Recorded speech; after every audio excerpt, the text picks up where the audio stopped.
In the beginning, God created game, and night and day, and some other stuff, but mostly game. And when God looked upon his creation, he saw that it was good.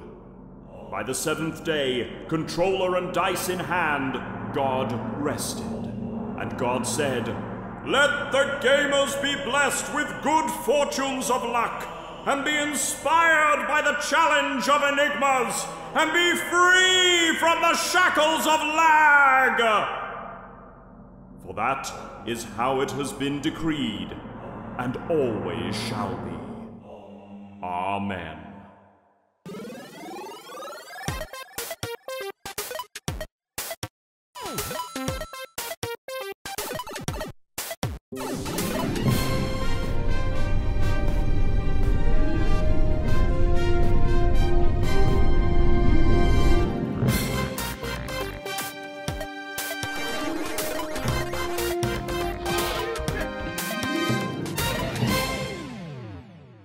Good evening, everyone, and welcome to the world of board gaming. We know what you're thinking. Who are these geeks and what are they doing on my TV? Well, don't worry, we're not here claiming to be experts, just a couple of ordinary guys with a huge passion for all types of games. From Monopoly to Minecraft, we've got your gaming bag, baby.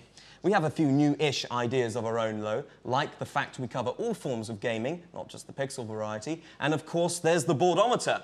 Think of it as a graphical and indeed metaphorical representation of that inevitable threshold all gamers reach at some point when playing any game. Yes, that metaphysical barrier beyond which enthusiasm cannot carry you any further. This, friends, is the tool, or gimmick if you like, that we employ to guide us through the gaming universe. How and when it will strike, only the gods who reside beyond our mortal realm can know. Let's hope it serves us well. In addition to the mechanics of our gaming observations, we'll be giving you our thoughts on the latest releases, bringing you unique video features, discussing the big issues in gaming today, and inviting special guests to talk about games and take on our communal gaming challenge. And the best part is you can join in all the way. Send us your thoughts via our website or hit us up on Twitter and Facebook. So sit back, relax, and let the games begin. News! So welcome to the news segment where we look at all sorts of news going on in the gaming universe. So what is going on in the gaming universe? What's the big story this week? Well, the big story is what they're calling Gamergate, which is the typical name. If it's a gate, it's very serious. Indeed. Serious, isn't it? Literally hundreds of game developers have signed their names on an open letter to the gaming community in which they're calling for a public stand against harassment, violent threats and hate speech. Basically, this all comes down to the fact that there are female developers mainly out there who are getting harassed and abused online, and it's actually getting to the point where people are getting violent threats against them and people actually having to leave their homes. This is a really serious issue, actually. It's nice to see all these big companies have signed their names on the dotted line to say we are against this, and quite frankly, if we're able to sign our name, we would like to sign it too, because we think it's totally unacceptable. I'd be delighted to sign it. If we could somehow stop the abuse you get while playing video games from 15-year-old kids who are going, "You're rubbish at this, you're crap, come on." Well, indeed, you can't hit a barn it's door so easy, isn't it, when you're in a separate place. If we could sign something that would stop that as well, we'd be delighted to do so. Maybe we just need to get better at the games we're playing.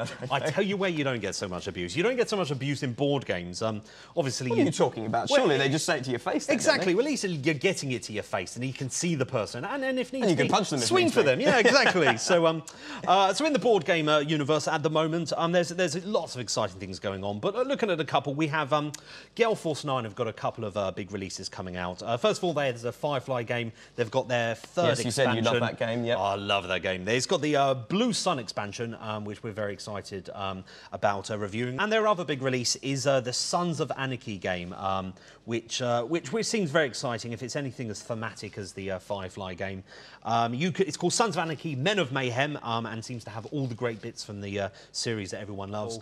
And you can play as 4 different clubs. You can play as Sam Crow, the main club, the Mayans, the One-Niners, and the Lynn Syndicate. Wow, lots of options then. And if you get the very first print run, you even get the extra gang thrown in, the Grim Bastards. Wow, free stuff. Free stuff. Pre-order bonuses. Joining in early, we love pre-order bonuses. Oh, yeah, so back in the computer game world, there's a funny story going around on social media. There's a hilarious glitch in the new Madden game, which makes one of the players appear this big on the pitch. I've seen it. It's hilarious. It's like a hilarious little video. pixie with a ball. It's amazing. He did reply to it with a well...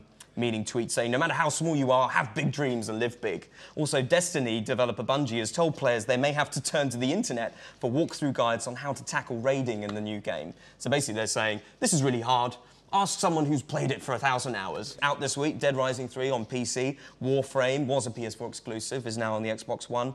Dance Central Spotlight, we'll have to try that out at some point, get our moves going down. And The Sims 4 on PC, which has a massive day one patch, which fixes problems like babies appearing in your inventory, and the fact you can date the Grim Reaper. So that sounds like a bit of a bug, so I think they needed to fix that. So much going on. So in our next section, we're going to be looking at a review.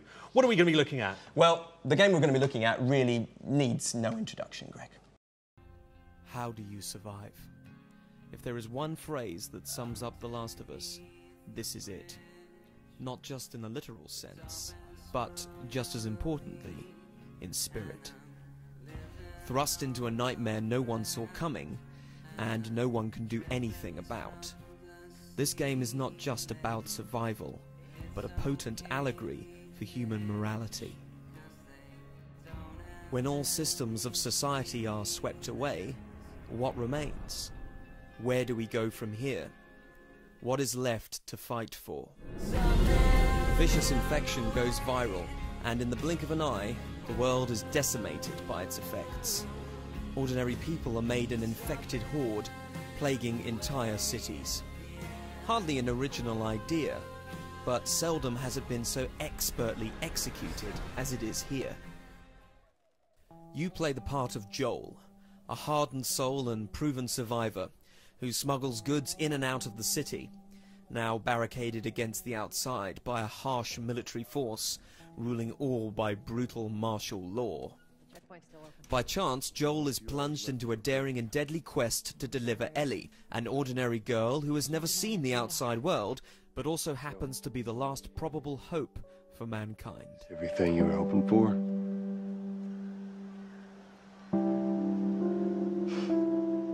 It's got its ups and downs, but you can't deny the view, though. Armed only with what you can find, trade for, or craft, in The Last of Us, you never feel safe. To survive, you must use your ammo sparingly, tread quietly, patiently, and always make wise decisions as to what you build from the precious few raw materials you have. This is an incredibly unforgiving world, yet at the same time, a world full of unintended beauty, as nature slowly and delicately reclaims deserted streets and homes. For when you're not actively controlling the game, it shines just as brightly, with a quality of cutscene acting, directing and scripting that the world's finest filmmakers would surely be proud of. We had a drop to make. Well, you wanted to be left alone, remember? So I'll take one guess. The whole deal went south and the client made off with our pills. Is that about right? Deal went off without a hitch. Enough ration cards to last us a couple of months, easy. You want to explain this? I was on my way back here, and I got jumped by these two assholes, all right? All of these elements combine to suck you deep into this despairing and fractious world, absorbing you into endless hours of captivated gameplay. The Last of Us was already the best-looking game on PlayStation 3, so when playing the Remastered edition for PlayStation 4, with its crisp 1080p resolution and solid 60 frames per second, its assets shine all the brighter. The Last of Us excels in so many areas. By this, there is so much to say about the game, and yet, ironically, there is so little. A critique would imply highlighting its flaws, but with nothing to tangibly emphasize, it makes this aspect of a review very challenging indeed. Perhaps we were hoping the remastered game would look that bit more next-gen, but despite this niggle, it's still by far best game available on this next generation so far.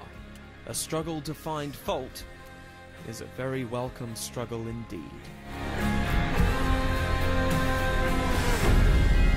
Well, there you have it. What else can you say, Greg, about The Last of Us? Well, what can you say? I get the impression, and this may be a bit of a spoiler, as we haven't had the star rating yet, but I get in the feeling you like this game just a little bit.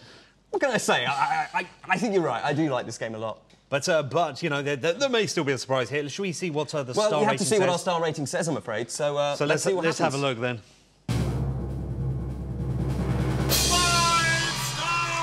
5 stars. No surprises 5 there, out then. of 5. That's right. No Can't surprises get better than that, there. Greg. It's you know, it's a fantastic game. But whoa, before we go any further, we don't just have a star system. We have the boardometer, of course.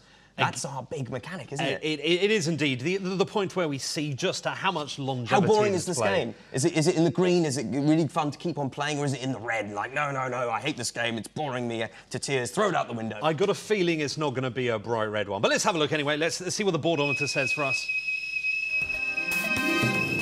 Harlequin! Well, there you have it. A perfect score. The perfect score. Coming up. I'm not a rebel! Have you got that feeling that you're being watched? Do you wish you'd done Star Trek? Yes, I do. Is it the future of gaming? Welcome back to Board Gamers, your light-hearted and feel-good guide to the gaming universe. Speaking of feeling good, if there's one event every year that encourages all geeks to let their hair down, dress up to the nines, and be downright jolly, it's got to be Comic-Con. Yes, those daring enough to don their garbs of their favourite gaming, anime, comic or film character and brave the throbbing masses will be in for a veritable smorgasbord of geekish delights. Indeed. Greg and I excitedly made our first pilgrimage to this unique mecca of pop culture back in May, eager to see what all the fuss is about. However, given the huge number of attendees and the resulting wall of noise it created, we did have some issues capturing the perfect sound for our feature, but don't worry, we've included the OBS subtitle to help you along. Enjoy! Hello, welcome to London and welcome to Comic-Con, the chance for geeks from all walks of life to get together in one place at the same time to celebrate every aspect of pop culture. So I'm telling you now, it's going to be really busy in there, so let's give it a go, let's go.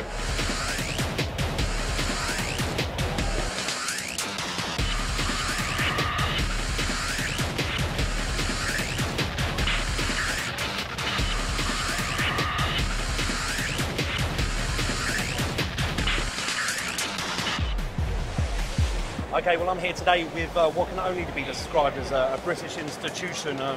This should be hopefully soon, Sir Julian Glover. Unhappily not. A gentleman who has appeared in probably the greatest list of franchises ever, from playing Bond villains to Indiana Jones to obviously Star Wars and now Game of Thrones. Not Star Trek. But not Star Trek. Never made it. Do you wish you'd done Star Trek? Yes, I do. Would Think you? of the money. Speaking of Star Wars, obviously, most of the franchises you've done have been transferred in some way to either video games or board games or card games. I believe, I could be wrong here, please don't come wrong, but I've heard that obviously your character in Star Wars, General Maximilian Veers, it was when they did a video game adaptation, it was your son who did the voiceover. And that was completely by chance. Really? Yes, he was asked to do it, and he went into the studio and he said, you know, my father played it in the original. Oh my God. So it wasn't yes, by of choice? course, absolutely not. Don't kill me! I'm not a rebel! Well, one of the biggest perks of coming to Comic-Con is you get to bump into amazing people like this beautiful one here who's wearing this incredible costume. So please tell us, who are you here as? I am here as Syndra from the game League of Legends. Are you a big League of Legends fan? I am a huge League of Legends That's fan. just like a universe unto itself, League of Legends. It is, it is. Yeah, I'm there to get into it, yeah, because I've never get away. It's very addictive. Yeah, I can imagine. So this is incredible. Did you buy it? Did you make it? Half it was made by me and the rest was made by my dear friend. She loves the character and she really wanted me to cosplay it for her. Well, I think you do it amazing justice. It looks incredible. We're very lucky gamers today. If you look at this poster behind me, you will see this is all about Future Duck, which is the brainchild of these two crazy gentlemen who also happen to be friends. How are you doing, guys? You having a good Comic-Con? Very well. Yeah. Thank you. No, it's great. It's first time we've ever been here, so it's a very strange experience. But yeah, we're loving it. I guess my favourite games of recent years are definitely the Arkham Asylum games. I'm really looking forward to the new Arkham Knight one. Arkham Knight, yeah. Yeah, I mean, Arkham City was brilliant. It was a great sort of step forward from the first one. And I mean, Batman games in general, I'm a sucker for. Henry, what about you, games-wise? For me, I'm a bit more of a retro gaming fan, actually. I was a big N64 kid, but going back a bit further than that, I think my big love was old LucasArts games. You know, Monkey Island, Day of the Tentacle. My favourite ever is Grim Fandango. Oh, wow. I don't get why no one's made that into a movie yet. It's amazing. Just don't get those comedy games anymore. Yeah, they're so funny, they're so well written, they're just a joy to play. Yeah. If we were going to make Future Duck into a game, I think it should be a first-person shooter where you can shoot things with a laser and have toilet humour, and we could call it Duck Nukem. Duck Nukem. Wow, well, you heard it here first, folks.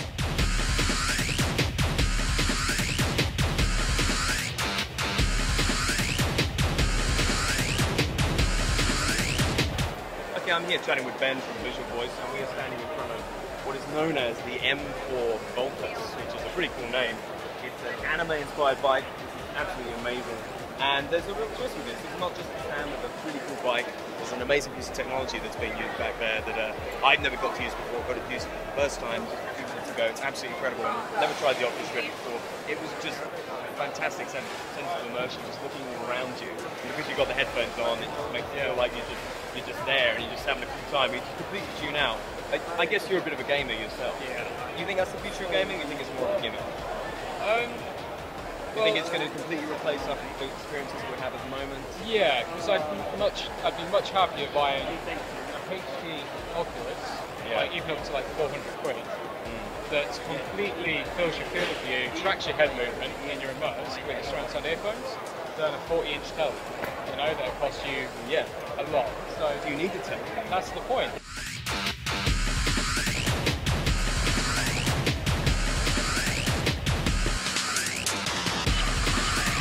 So at Comic-Con we meet all sorts of interesting characters, and wait a sec, do you ever get that feeling that you're being watched?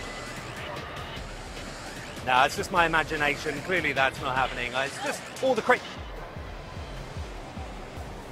I don't know. It's a strange thing going on in my mind that makes me...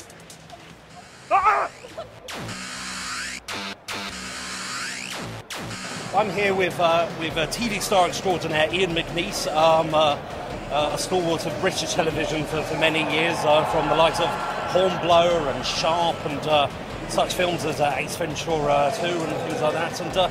But considering the sort of people that come to London Comic-Con, what would you say today you've been most recognised for? Oh, well, I suppose the two shows that they most recognise me for are Ace Ventura, that's one that they go for. Obviously Doc Martin, because that's on the TV at the moment, but also a lot of sci-fi fans like Dune. That's my fans now yelling at me in the background.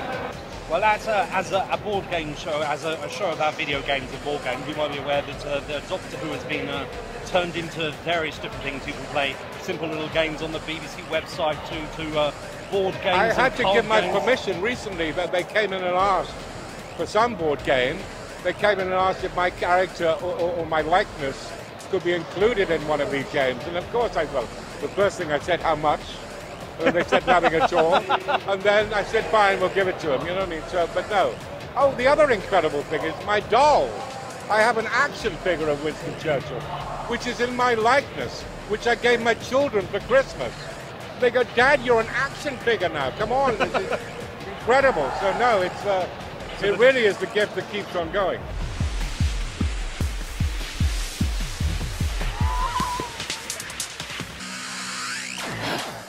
That's it for a very exhausting day at Comic-Con. As you can see, the gamers have gone home, the screens are dark, the controllers have been laid to rest.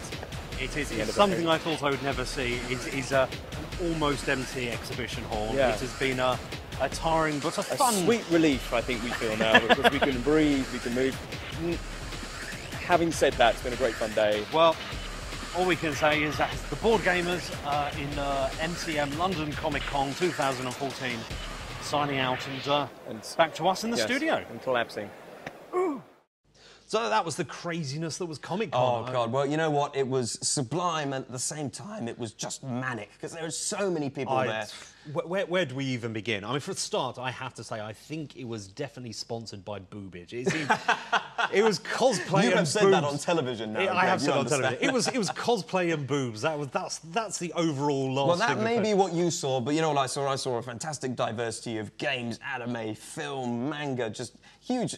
You know, what was the word you used? Smorgasbord. Smorgasbord of everything. Means, of anything you can imagine. It was a smorgasbord of everything. There was people offering free hugs to people in the most amazing costumes you've ever seen. But of course, we're there with in mind gaming, and of course there was a lot of presence there. Nintendo were there, Bandai Namco were there, Konami. There were lots of different game companies. We chatted to a few people. We weren't able to do interviews with everyone because, quite frankly, it's so busy. There's literally no space to move around. It's absolutely crazy. But we had some fantastic guests. I think the highlight, I loved having a go on the Oculus Rift. I mean, that was amazing. Absolutely, and that certainly has a relation to gaming, even though it's been bought by Facebook. Is it the future of gaming? Are we going to be liking in 3D? It, I have to say. I do really like it.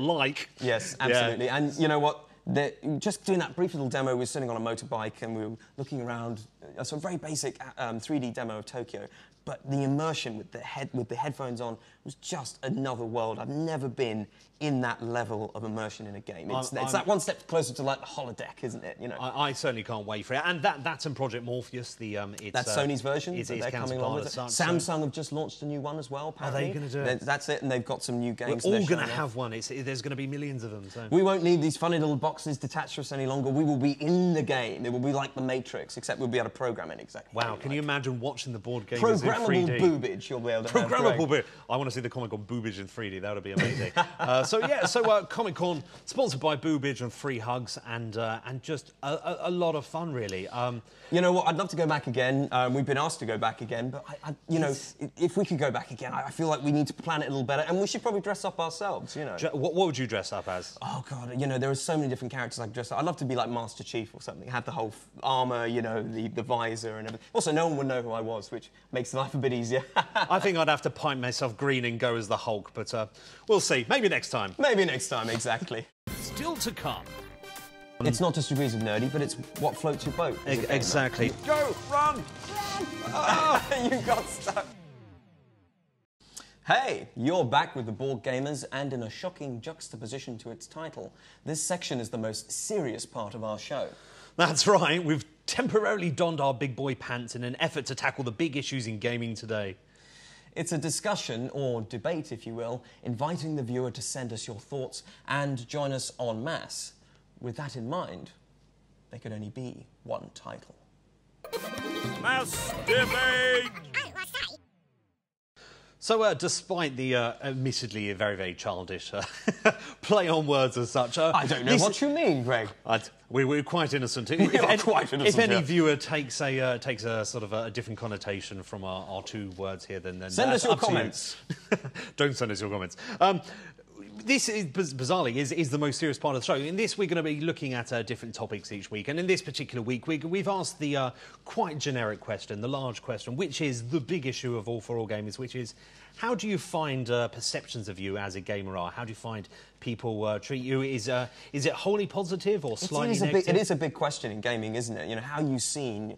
Are you proud of your identity as a gamer? And what does that mean to you? I mean, things have changed so much in gaming in the last 20, 30 years. We put this question out via social media a while back, and we've been inundated with all different replies, actually. So we're going to start off with Neil Link via Facebook, who has a very blunt but not wholly wrong idea of it, which is, why do we need to feel accepted, considering many people's hobby in the UK comprises nothing more than watching other people's tedious existence, i.e. celebrities? I think our hobby is far more valid. It's an interesting point. I mean, it's a productive fair hobby. Point as well, yeah. It's an interactive hobby, I think that's the thing, isn't Indeed. it?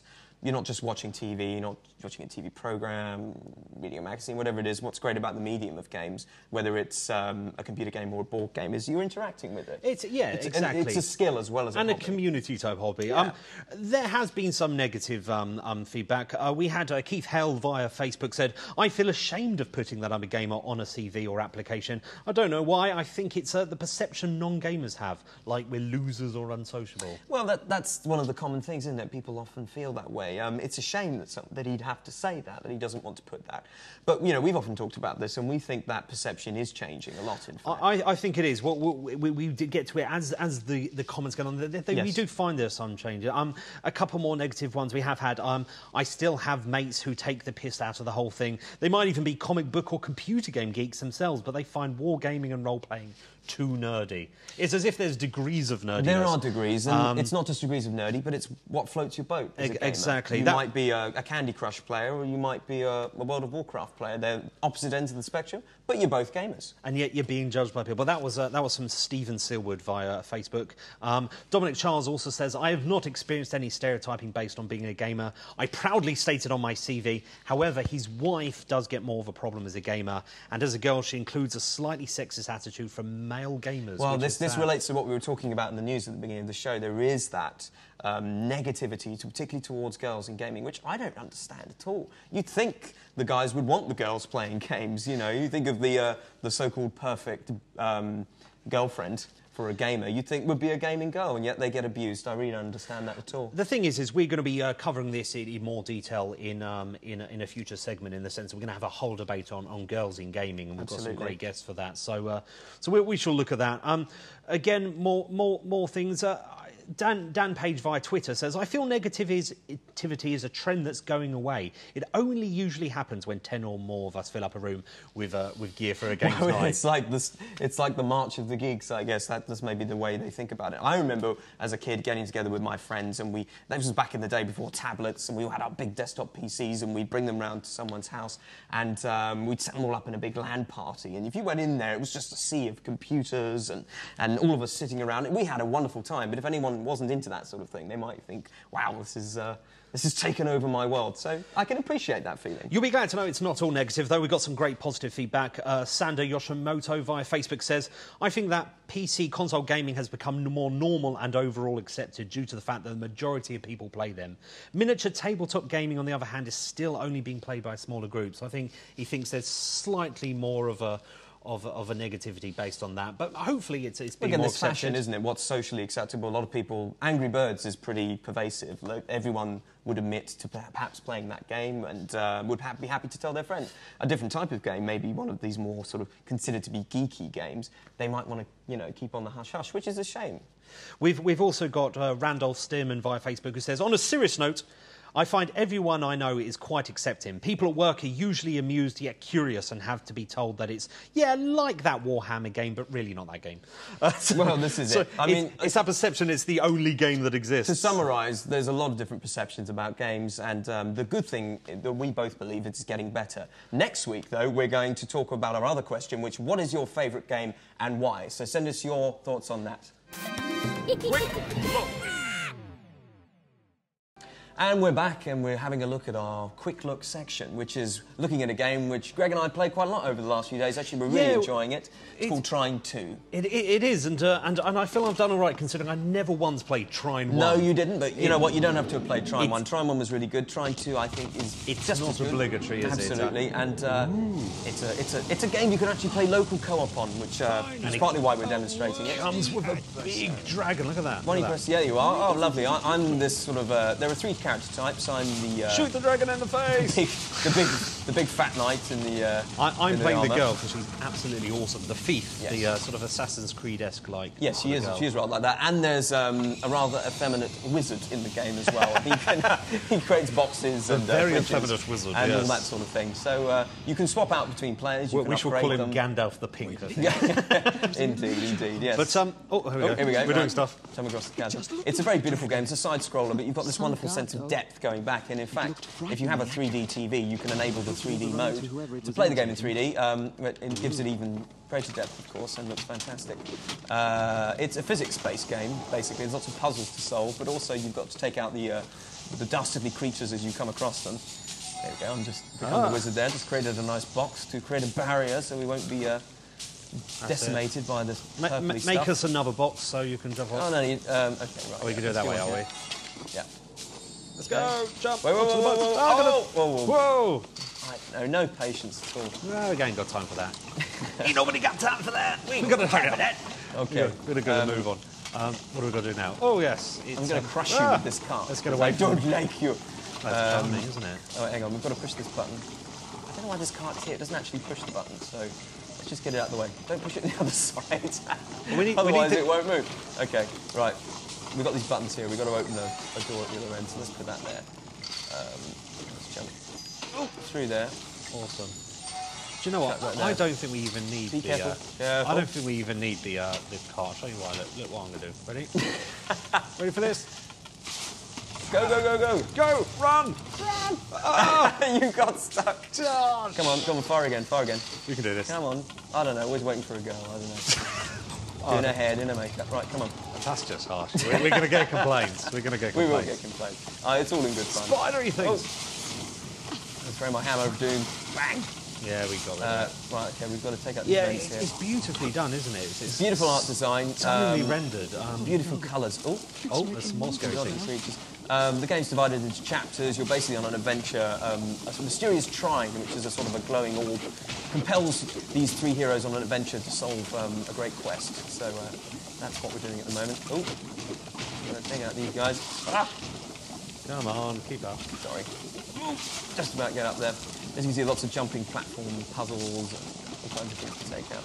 We're really enjoying this so far, aren't we? We think it's a good value game. I think it's fantastic. Didn't you get it free through the... PlayStation Plus, that's right. I mean, it's also available on a variety of platforms, Xbox, you can see. But it is very good value. Oh, hang on, let's create a box. You create a box. Oh! Yeah, just... I'll take that. I'll take that. You rush ahead. That's all right, no worries. I'll see you later. Where are we going from here? Can't go any further. Do the jump across. Pardon? You need to jump across. Oh, it's one of those things. Yeah. Okay. Go. Ooh, oh, no pressure. You're only on TV, no pressure. There we go. Oh, where's up here then? Nothing. That was a bit of a waste of time, isn't it? No. Okay. Well, what's the point of that then? What's up there? Oh, is there stuff there? As you can see, ladies and gentlemen, we are complete experts in this game. There seems to be absolutely no point in going up here whatsoever. There are hidden objects, though, in certain areas of the game, so if you travel to certain parts, you can locate them. Okay, running this way. Yeah. Maybe we have to go there. I've lost my box, and now I'm being squished by monsters. You're being squished by monsters. Oh, of course. I'm so sorry. It's my fault. There's a switch up here. Switch. Right. Amateur wizard. Come on. Out of my way. I'm an important wizard. Boing, boing, boing, boing. There we go. I'm going to do the switch. Here we go. And that opens the gate. Okay, so sorry about that, everyone. So there we go. We'll go down the quick way. Whee! Oh! I just got burned. Well, right, so I think it's a fantastic game. I think we're about to get squished by monsters and burned to death. But, which is the usual, quite frankly. But a great game. It's a good value game. I'm really enjoying it. We may do a proper review at some point. But yeah, if you fancy a bit of local co-op adventure with friends, or even just to play by yourself, and you like puzzles and you like fantasy, then it's a good choice. So yeah, I think so. Definitely worth a look. Look forward to playing more of this. Absolutely. Indeed. Oh, come on, Greg. Fire! Fire! Too late. After the break. It's set directly after the events of the first one finished. that is just an empty box. Oh, he's already been taken out. Blood goes to Blanca. Welcome back, and now we have that exciting part of the show where we're joined by our studio guest who's here to shoot the breeze with us, talk about all things gaming, and to take our communal retro video game challenge. But more of that in a little bit. So we're very lucky to be joined by Paul Stapleton today. So, thank you for coming on the show. Pleasure, and, thanks for having me. And I believe you're here to talk about your many games you have designed. Yes. And also Zombie N1, which I believe is due to come out very, very shortly. So. Yep, that's going to be out for Halloween. So it went to the printers yesterday, and how exciting! It is exciting, but it's also nerve-wracking because, of course, now it's gone. Any errors or typos are going to have to stand. Well, I hope you've read through it all several times. I've got a crack team of bug hunters on it as well. So officially, this is the only copy. It is. If that one comes out with, if all of them come out with typos, this one's going to be worth a lot of money. It is. That's it. Yeah, that's going to be on eBay in a few years. You'll be able to see it on Vimeo under board gamers. I'm just going to do that. that. So tell us a bit about yourself. How did you get into games? What's your, I've always motivation? been... Well, I mean, I'm 38, so I grew up in the time of 8-bit. I had an Amstrad. Loved the fact that you could make games, and it was something I did a lot. Kind of slipped sideways into Games Workshop, as was inevitable with somebody like me. We've all done it. We've all gone there. I It know, happens. and it never leaves you, does it? It really doesn't. Yeah. So the thing that I always liked about Games Workshop, and this was before the Suits moved in, as it were, when it was run by sort of heavy metal loving freaks, which was Sure. you know the kind of the genesis of it. There was a lot of kind of emphasis and encouragement on user generated content, as it were. So. You can make scenarios, you can make characters and that sort of thing. So that really appealed to me. And I've always kind of dabbled with that kind of thing. But in the intervening years, I became a cartoonist. BN1 was the last sort of regular strip I did. And at some point, I don't know how, it probably didn't take a huge leap of interests, was to merge the comic strip with a game of some So you started sort. with a comic strip. Where was that? Well, BN1 comic strip was just an online strip that kind of went out every few weeks. It was actually, it ended up in a couple of Brighton magazines, including BN1 magazine, appropriately. Did it have the same art style? Yes, it did, and some of the same characters as well. So it wasn't much of a jump to Yes, marry for out those who with don't games. know, all of the people on the box are actually real people from Brighton. We have the B&1 box here. This was your first game. This has come out, and this has been quite the success, hasn't it? Yes, it was. It's done very, very well. Yeah, much better than I expected. So how long has this been out now, then? Well, actually, almost exactly 2 years. Fantastic. What I really particularly love is on the box star, you've got these Brighton characters if you live in Brighton. If not, there's, even if you're anywhere else in the country or the world as such, there's still a lot that you can enjoy about the game. But what I particularly love is the fact that the Zombie-N-1 is a take on the same thing, but with everything zombified. Apart from the zombie walkers, who are zombies on here, but then they've taken the masks off, looking rather shocked. That's a lovely touch, It's a nice little touch. But so what is the game? Well, with Zombie-N-1, the idea is it's set directly after the events of the first one finished. that is just an empty box. Yeah. We're about to destroy your only prototype. Be very, very careful. I think you've got the design slightly wrong. There's no pieces. Yeah, that's... Don't tell anyone. Trade secrets. Trade secrets. It's shrink wrap. That's the joke. Yeah, my career is destroyed. So the idea is it's set 10 minutes after the first one finishes. Zombies invaded Brighton en masse. Each player plays a survivor who starts somewhere in town. Each character's got its own kind of rules and starting point. It's a bit like, I don't know, if Talisman was set in Waitrose, that's kind of how Zombie-N-1 would be. So you've got a yoga teacher, an aspiring musician, a DJ and stuff. They all start in different places. They all have the same objective, which is to score 50 points and then escape on the last train out of town, which has got one remaining seat. You score points by killing zombies, rescuing trapped survivors who are kind of like people like the Birdie Whistle Man and that guy who's always dancing around Brighton. We love this guy. Indeed, yeah. Again, if you're outside of Brighton, this is a bit of an in-joke, but there are set characters which the fact is they're very good fun. But also they're the kind of anyway. characters that have got